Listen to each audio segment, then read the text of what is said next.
बांकीपुर विधानसभा उपचुनाव में जनसुराज ने प्रशांत किशोर को अपना उम्मीदवार बनाया है। चुनाव को लेकर आम मतदाताओं की राय जानने के लिए बांकीपुर की जनता से बातचीत की गई। कई लोगों का कहना है कि वे विकास, सड़क, पानी, बिजली, शिक्षा और रोजगार जैसे स्थानीय मुद्दों पर वोट करेंगे। इस मौके पर लोगों से बातचीत की हमारे संवाददाता साकेत ने।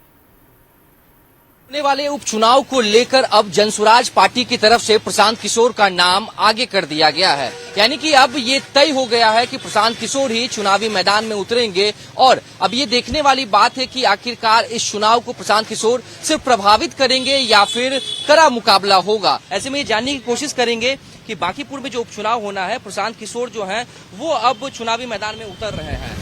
क्या होगा? ये तो पुराने भी चुनाव लड़े थे, जीरो पर भी आउट हो गए थे। अब इनको तो शुरुआत जीरो से करके चलना होगा। अगर ये सुनते हो कि जीत के लिए लड़ रहे हैं तो ये तो गुलफाम में मारे गए हमाम में नंगे हो जाएंगे, क्योंकि अब भारतीय जनता पार्टी अब किन को उम्मीदवार बना रहा है, राष्ट्रीय जनता दल किन को उम्मीदवार बना रहा है, ये तय करेगा ना। प्रशांत किशोर इस चुनाव को प्रभावित करेंगे या फिर कुछ करिश्मा दिखाएंगे इस बार जब कुछ चुनावी मैदान में उतरेंगे? देखिए सर, बिहार का चुनाव में बिहार हम लोग जात धर्म ईमान पर बेच करके बैठे हुए हैं। हम लोग इतना बेईमान लोग हैं कि खाते हैं कोई और का, गाते हैं और कोई और का, वोट देते हैं कोई और का। लेकिन जिस तरीके से प्रशांत किशोर ने कहा है कि ये सीट जो है ये लगातार बीजेपी की सीट रही है, ऐसे में बदलाव की बात कर रहे हैं, तो क्या बांकीपुर की जो जनता है, आप लोग जो है वो बदलाव के मूड में है? बिल्कुल 100% बदलाव की मूड में है।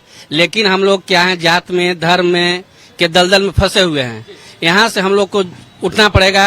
सिर्फ हम लोग जात पात की बेटी रोटी की बात सिर्फ वहीं पर करना चाहिए जहाँ पर हम लोग का एक संबंध बनाना हो, लेकिन जहाँ पर विकास देखना हो वहाँ पर हम लोग को जात पात से ऊपर उठकर वोट करना चाहिए।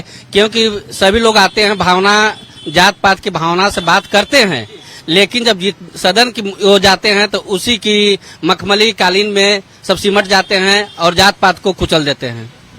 202 सीटों वाली जो गठबंधन है यानी कि एनडीए, उसको चुनौती देते हुए प्रशांत किशोर नजर आ रहे हैं। वो कह रहे हैं कि अगर यहाँ बांकीपुर सीट पर एनडीए का प्रत्याशी अगर हारता है तो पटना से लेकर दिल्ली तक इस बात की चर्चा होगी और खलबली मचेगी। वो आपको प्रशांत किशोर जो कह रहे हैं ना, तो वो कहीं से दूर दूर तक जीतने वाले नहीं हैं।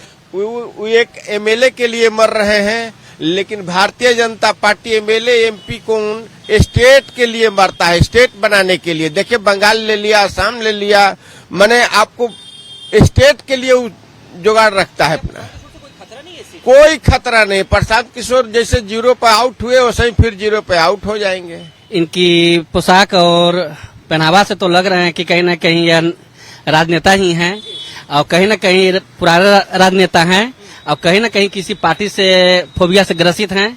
और हो सकता है उसी फोबिया से ग्रसित होकर प्रशांत किशोर जी को खिलाफ कर रहे हों, लेकिन इनको प्रशांत किशोर जी एक आदर्श पुरुष हैं और आगे की अपने बाल बच्चों का विकास देखना है तो प्रशांत किशोर जी को लाना पड़ेगा। कैमरा पर्सन अखिलेश्वर के साथ न्यूज़ 11 भारत।